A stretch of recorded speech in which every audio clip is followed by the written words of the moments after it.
Bugun men sizlarga juda muhim masalani tushuntirib beraman. Ayrim qo'shimcha to'lovlarni 20 sentyabrgacha rasmiylashtirib qo'yish kerak. Agar hujjat vaqtida topshirilmasa, keyin bu pulni olish, hisoblatish yoki qayta rasmiylashtirish ancha qiyinlashadi. Ba'zi holatlarda esa umuman imkonsiz bo'lib qoladi. Bu masala faqat bir guruh odamlarga emas, ishlayotgan xodimlarga, nafaqa oluvchilarga, budjet tashkilotlarida ishlaydiganlarga, ustama va kompensatsiya kutayotganlarga, farzandi uchun to'lov oladigan oilalarga ham bevosita taalluqli bo'lishi mumkin. Shuning uchun hozir videoni oxirigacha ko'ring. Men sizga kimlar xavotir olishi kerak, kimlarga bu tegishli emas, qanday hujjatlar kerak bo'ladi, qayerga murojaat qilish kerak va eng ko'p uchayda nimadan iboratligini oddiy tilda tushuntiraman. Kanalga hoziroq obuna bo'ling, videoga like bosing. Chunki bunday ma'lumotni bir kun kech eshitish ham odamning puliga zarar yetkazishi mumkin. Avval qanday edi? Ko'pchilik qo'shimcha to'lov, ustama, kompensatsiya yoki imtiyozli pul haqida eshitardi. Keyin shoshilmay yurardi. Keyingi oy boraman, hali vaqt bor. Buxgalteriya o'zi hisoblab beradi, mahalla aytadi, kadrlar bo'limi biladi deb o'ylardi. Natijada ayrim to'lovlar vaqtida rasmiylashtirilmas, hujjat topshirilmas, ariza yozilmas, buyruq chiqarilmas yoki elektron tizimga kiritilmas edi. Keyin odam pulini so'raganda unga muddat o'tib ketgan, ro'yxat yopilgan. Hisobot topshirilgan, buyruq o'sha oyda chiqishi kerak edi. Endi orqaga qaytarib bo'lmaydi degan javob berilardi. Hozir nima o'zgardi? Asosiy o'zgarish ko'p to'lovlar bo'yicha tartib qattiqlashgan. Ya'ni faqat og'zaki kelishuv, rahbarning va'dasi yoki hamma oladi, men ham olaman degan tushuncha yetarli emas. To'lov rasmiy bo'lishi uchun hujjat bo'lishi kerak. Hujjat bo'lishi uchun ariza, asos, buyruq, tabel, ma'lumotnoma, shartnoma yoki elektron tizimdagi tasdiq bo'lishi kerak. Ana shu jarayon 20 sentyabrgacha yakunlanmasa, keyin pulni hisoblash uchun asos qolmasligi mumkin. Men bu yerda eng muhim narsani alohida aytaman. Qo'shimcha to'lov deganda faqat ish haqiga qo'shib beriladigan ustama emas. Bu tushuncha juda keng. Masalan, qo'shimcha ish uchun to'lov, tungi smena uchun qo'shimcha bayram yoki dam olish kunidagi ish uchun haq. Zararli mehnat sharoiti uchun kompensatsiya, pedagog xodimlarga ustama, tibbiyot xodimlariga qo'shimcha rag'bat, moddiy yordam, bolalar bilan bog'liq to'lovlar, ijtimoiy nafaqaga qo'shimcha kommunal kompensatsiya, yo'l yoki ovqat puli, xizmat safari xarajatlari, vaqtincha boshqa vazifani bajarganlik uchun haq kabi holatlar bo'lishi mumkin. Asosiy masala shundaki, odam o'ziga tegishli pulni olishga haqli bo'lsa ham, uni rasmiylashtirmasa, tizimda bu huquq ko'rinmaydi. Tizimda ko'rinmasa, buxgalteriya hisoblamaydi. Buxgalteriya hisoblamasa, pul tushmaydi. Pul tushmagandan keyin esa odam, men ishladim-ku, mening navbatchiligim bor edi-ku, mening farzandim bor-ku, mening imtiyozim bor-ku deb yuradi. Lekin hujjatsiz talabni isbotlash qiyin bo'ladi. Birinchi navbatda budjet tashkilotlarida ishlaydigan xodimlar e'tiborli bo'lishi kerak. Maktab, bog'cha, poliklinika, shifoxona, madaniyat markazi, sport maktabi, hokimlik tizimidagi idoralar, oliy ta'lim muassasalari va boshqa davlat tashkilotlarida ish haqi odatda qat'iy hujjat asosida yuritiladi. Bu yerda har bir soat, har bir ustama, har bir qo'shimcha vazifa buyruq yoki tabel bilan tasdiqlanishi kerak. Agar siz bir oy davomida boshqa xodimning ishini ham bajargan bo'lsangiz, lekin bu haqda buyruq chiqmagan bo'lsa, keyin men ikki kishining ishini qildim deyishingiz pul olishga yetarli bo'lmasligi mumkin. Masalan, maktabda o'qituvchi sinf rahbarligini olgan bo'lsin. U sinf bilan ishlayapti, ota-onalar yig'ilishi o'tkazyapti, jurnal yurityapti, davomatni nazorat qilyapti. Lekin sinf rahbarligi bo'yicha buyruq o'z vaqtida chiqarilmagan bo'lsa, bu qo'shimcha to'lov hisoblanmasligi mumkin. Agar 20 sentyabrgacha hujjat rasmiylashtirilsa, o'sha davrdan boshlab to'lovni to'g'ri hisoblash imkoniyati bo'ladi. Agar kechiksa, keyin bu ish amalda bajarilganini isbotlash uchun alohida tushuntirish, dalolatnoma, rahbar tasdig'i kerak bo'lishi mumkin. Lekin baribir kafolat yo'q. Ikkinchi guruh tibbiyot xodimlari. Masalan, hamshira asosiy ishidan tashqari qo'shimcha navbatchilikka chiqqan bo'lishi mumkin. Shifokor tungi smenada ishlagan bo'lishi mumkin. Laborant boshqa bo'limga vaqtincha biriktirilgan bo'lishi mumkin. Agar navbatchilik jadvali, tabel va buyruq mos kelmasa, to'lovda muammo chiqadi. Tungi ish uchun to'lov alohida, dam olish kuni ishlash uchun to'lov alohida. Ortiqcha soat uchun to'lov alohida hisoblanadi. Lekin bularning hammasi qog'ozda yoki elektron tizimda aks etishi shart. Uchinchi guruh xususiy tashkilotlarda ishlaydiganlar. Ko'pchilik xususiy sektorda xo'jayin biladi. Oy oxirida qo'shib beradi. Kelishganmiz deb ishlaydi. Lekin mehnat nizosi chiqqanda og'zaki kelishuvni isbotlash juda qiyin. Masalan, sotuvchi oyga 3 million so'm maosh oladi. Lekin unga har bir sotuvdan 2% bonus va'da qilingan. Agar bu bonus mehnat shartnomasida ichki nizomda yoki buyruqda yozilmagan bo'lsa, ish beruvchi keyin bu majburiy to'lov emas, rag'bat edi deyishi mumkin. Shuning uchun qo'shimcha to'lov muntazam beriladigan bo'lsa, uni albatta yozma shaklda rasmiylashtirish kerak. 4-guruh nafaqa ijtimoiy yordam yoki kompensatsiya oladigan fuqarolar. Masalan, oilada nogironligi bo'lgan shaxs bor. Boquvchisini yo'qotgan oila bor. Kam ta'minlanganlik bo'yicha yordam olish huquqi bor. Farzand parvarishi bilan bog'liq to'lov bor. Bunday holatlarda ham hujjatlarning muddati juda muhim. Ma'lumotnoma eskirgan bo'lishi, bank rekviziti noto'g'ri kiritilgan bo'lishi, pasport ma'lumotlari yangilanmagan bo'lishi yoki ariza topshirilmagan bo'lishi mumkin. Tizimda bitta raqam noto'g'ri bo'lsa ham pul to'xtab qoladi. Agar sizning barcha to'lovlaringiz shartnomada aniq yozilgan bo'lsa, buxgalteriya har oy tabel asosida to'g'ri hisoblayotgan bo'lsa, ustama bo'yicha buyruq chiqarilgan bo'lsa, elektron tizimda ma'lumotlar tasdiqlangan bo'lsa, unda ortiqcha vahimaga tushish shart emas. Lekin men baribir tekshirishni maslahat beraman. Chunki ko'p odamlar hammasi joyida deb o'ylaydi. Ammo keyin ma'lum bo'ladiki, ustama muddati tugagan. Buyruq faqat bir oyga chiqarilgan. Familiya o'zgarganidan keyin ma'lumot yangilanmagan yoki bank kartasi yopilgan.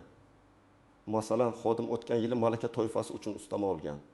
U bu yil ham shu ustama avtomatik davom etadi deb o'ylaydi. Lekin ayrim hollarda malaka sertifikati, attestatsiya natijasi yoki tasdiqlovchi hujjatning muddati bor. Muddat tugasa, to'lov to'xtaydi. Xodim buni 2-3 oy o'tib biladi. Keyin nega pulim kamaydi deb so'raydi. Javob oddiy. Asos bo'lmagan. Shuning uchun hatto o'zingizni xavfsiz deb hisoblasangiz ham hujjatlaringizni ko'rib chiqing. Keling, oddiy misol qilaman. Bir o'qituvchi oyiga 4 million so'm asosiy maosh oladi. Unga sinf rahbarligi uchun 400 ming so'm, daftar tekshirish uchun 300 ming so'm, qo'shimcha dars soati uchun yana 800 ming so'm hisoblanishi kerak. Jami qo'shimcha to'lov 1 million 500 ming so'm bo'ladi.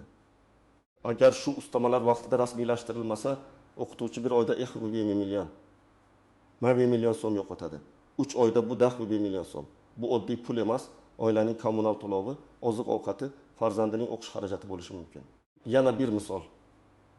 Hamshira oy davomida 6 marta tungi navbatchilikka chiqdi. Har bir tungi smena uchun qo'shimcha hisoblanishi kerak. Agar navbatchilik jadvali bor, lekin tabelga kiritilmagan bo'lsa, bu pul chiqmaydi. Hamshira men ishladim deydi.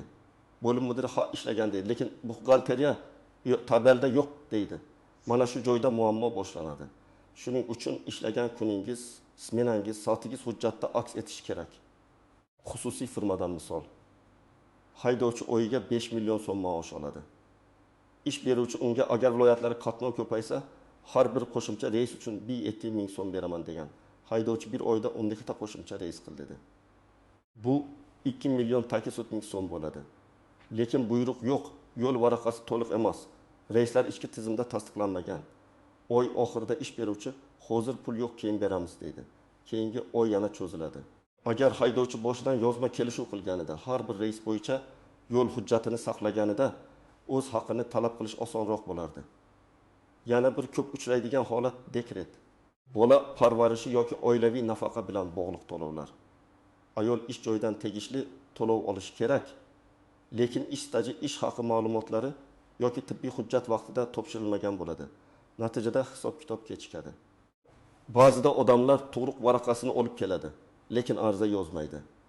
Yoki ariza yozadi, lekin bank hisob raqamini noto'g'ri beradi. Bunday mayda ko'ringan xatolar pul tushishini haftalab, ba'zan oylab kechiktiradi. Endi istisnolar haqida gaplashamiz. Har bir qo'shimcha to'lov ham avtomatik berilmaydi. Ba'zi to'lovlar uchun xodimning arizasi kerak bo'ladi. Ba'zilar uchun rahbarning buyrug'i yetarli.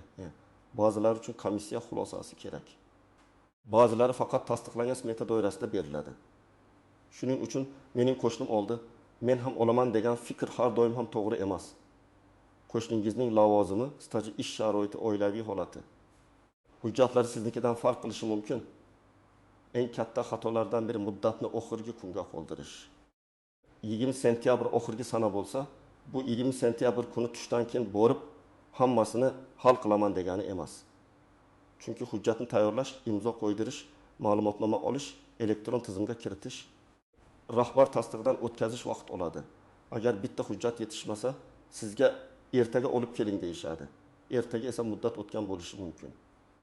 Shuning uchun men har doim kamida bir necha kun oldin harakat qilishni maslahat beraman. Yana bir nozik masala hujjatdagi sana.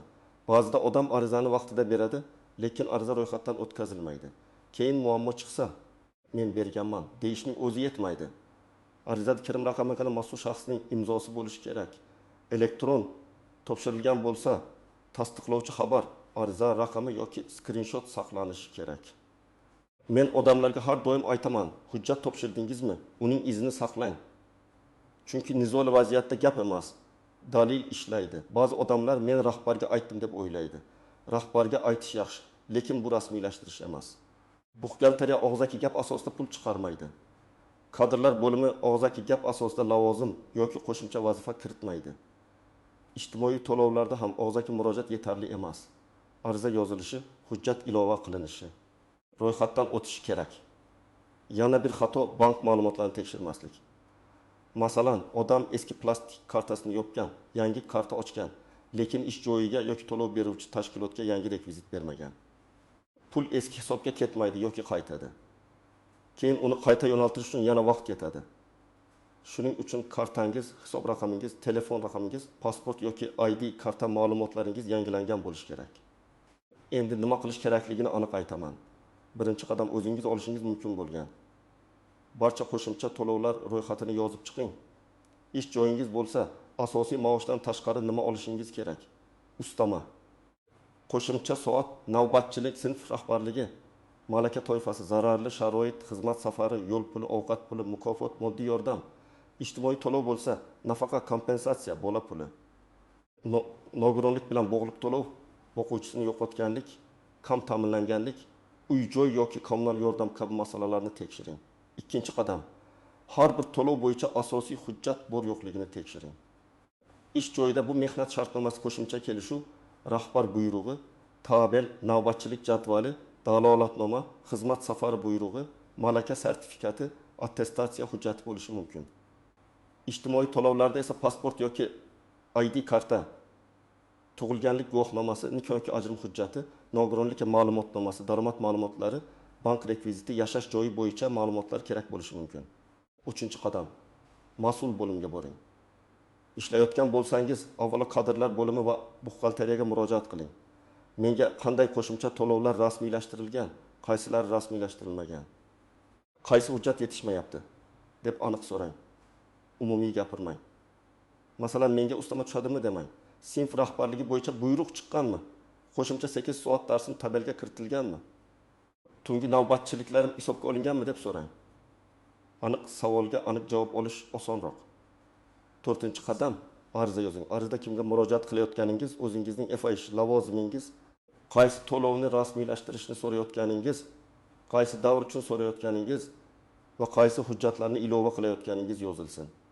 Masalan, 2024 yil sentyabr oyidan boshlab menga qo'shimcha dars soatlari bo'yicha to'lovni amaldagi tartibda hisoblashni so'rayman yoki falon sanalardagi tungi navbatchiliklarimni tabel kiritib tegishli qo'shimcha to'lovni hisoblashni so'rayman degan mazmunda bo'lishi mumkin. 5-qadam, arizangizni ro'yxatdan o'tkazing. Qog'ozda topshirsangiz, ikkinchi nusxasiga kirim raqami va sana qo'ydiring. Elektron topshirsangiz, tasdiqlovchi raqamni saqlang. Telegram orqali yuborilgan rasm, og'zaki xabar yoki mana shu odamga berib qo'ydim degan holat yetarli bo'lmasligi mumkin. Rasmiy jarayon rasmiy dalil bilan yuradi. 6-qadam, muddatni kutib o'tirmang, nazorat qiling. Hujjat topshirgandan keyin endi o'zi bo'ladi deb qo'ymang. 2-3 kundan keyin mas'ul xodimdan holatini so'rang. Buyruq tayyorlandimi? Imzoga kirdimi? Buxgalteriyaga o'tdimi? Tizimga kiritildimi? Tabelga tushdimi? Bu savollar bezovtalik emas, o'z haqqingizni nazorat qilishdir. 7-qadam, rad javob bo'lsa yozma javob so'rang. Agar sizga to'lanmaydi deyishsa, sababini yozma shaklda berishni so'rang. Chunki yozma javobda aniq asos ko'rsatiladi. Balki haqiqatan sizga bu to'lov tegishli emasdir. Balki hujjat yetishmayotgandir. Balki mas'ul xodim noto'g'ri tushungandir. Yozma javob bo'lsa, keyingi qadamni tanlash oson bo'ladi. Men yana bir amaliy maslahat beraman. Hamma hujjatlaringizni bitta papkaga yig'ing. Telefoningizda ham skaner qilingan nusxalar bo'lsin. Pasport, ID karta, diplom, sertifikat, mehnat shartnomasi, buyruqlar, tabel nusxasi, bank rekviziti, tibbiy hujjatlar, farzandlar guvohnomasi, bularni tartibli saqlang. Ko'p odam aynan hujjat topilmagani uchun imkoniyatni bo'y beradi. Hujjat joyida bo'lsa, murojaat qilish ham tezlashadi. Yana bir muhim jihat, agar siz bir nechta joyda ishlasangiz, har bir ish joyi bo'yicha alohida tekshiring. Asosiy ish joyida bir tartib, o'rindoshlikda boshqa tartib bo'lishi mumkin. Masalan, asosiy ish joyida sizga bir ustama beriladi, lekin o'rindoshlik ishida berilmasligi mumkin. Yoki aksincha, qo'shimcha soat faqat haqiqiy bajarilgan ish bo'yicha hisoblanadi. Shuning uchun hammasini bitta qoidaga solib yubormang. Agar siz rahbar yoki buxgalter bo'lsangiz, sizning mas'uliyatingiz yanada katta. Xodimlar o'z vaqtida ariza bermagan bo'lsa ham, ularga tushuntirish berish, ro'yxatlarni tekshirish, tabel va buyruqlarni moslashtirish, noto'g'ri hisob kitobning oldini olish kerak. Chunki keyin xodim pulini ola olmasa, nizo tashkilot ichida boshlanadi. Eng to'g'ri yo'l 20 sentyabrgacha barcha ro'yxatlarni qayta ko'rib chiqish. Kimga nima rasmiylashtirilganini tekshirish va yetishmayotgan hujjatlarni xodimlarga aytish. Birinchi xato menga tegishli bo'lsa, o'zi berishadi deb o'ylash. Yo'q, har doim ham o'zi berilmaydi. Ko'p to'lovlar ariza va hujjat asosida yuradi.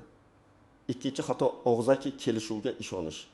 Og'zaki kelishuv yaxshi niyat bo'lishi mumkin, lekin pul masalasida yozma asos kerak. Uchinchi xato hujjatdagi sanani tekshirmaslik. Ariza bugun yozilgan bo'lsa ham, ro'yxatdan ertaga o'tsa, ba'zi holatda muddat masalasi chiqishi mumkin.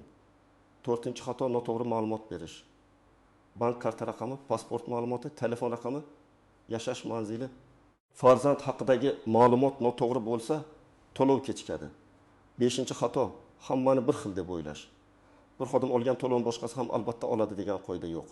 Har bir holat lavozim, ish hajmi, hujjat, staj va belgilangan tartibga qarab baholanadi. Oltinchi xato muddat o'tgandan keyin yugurish. Men eng ko'p ko'radigan holat shu. Odam vaqtida kelmaydi. Keyin iltimos bir yo'lini qiling deydi. Ba'zi jarayonlarda yo'l topiladi. Ba'zilarda esa tizim yopilgan bo'ladi. Shuning uchun eng arzon va eng oson yo'l vaqtida rasmiylashtirish. Demak, asosiy fikr bitta. 20 sentyabrgacha qo'shimcha to'lovlaringizni tekshiring va rasmiylashtiring. Sizga ustama, kompensatsiya, qo'shimcha ish haqi, navbatchilik puli, ijtimoiy to'lov yoki boshqa pul tegishli bo'lishi mumkin. Lekin hujjat bo'lmasa, bu huquq amalda ishlamay qoladi. Ariza yozing, hujjatlarni yig'ing kadrlar bo'limi. Buxgalteriya, mahalla yoki tegishli tashkilotga murojaat qiling. Eng muhimi, topshirgan hujjatingizning tasdig'ini saqlang. Men sizlardan so'rayman, sizning ish joyingizda yoki oilangizda shunday qo'shimcha to'lov masalasi bormi? Sizga ustama yoki kompensatsiya vaqtida to'langanmi? Yoki hujjat sababli muammo bo'lganmi? Izohlarda yozing, boshqalar ham sizning tajribangizdan xulosa qiladi. Videoga like bosing, kanalga obuna bo'ling va yaqinlaringizga ham yuboring. Chunki bu ma'lumotni vaqtida bilgan odam o'z haqqini saqlab qoladi.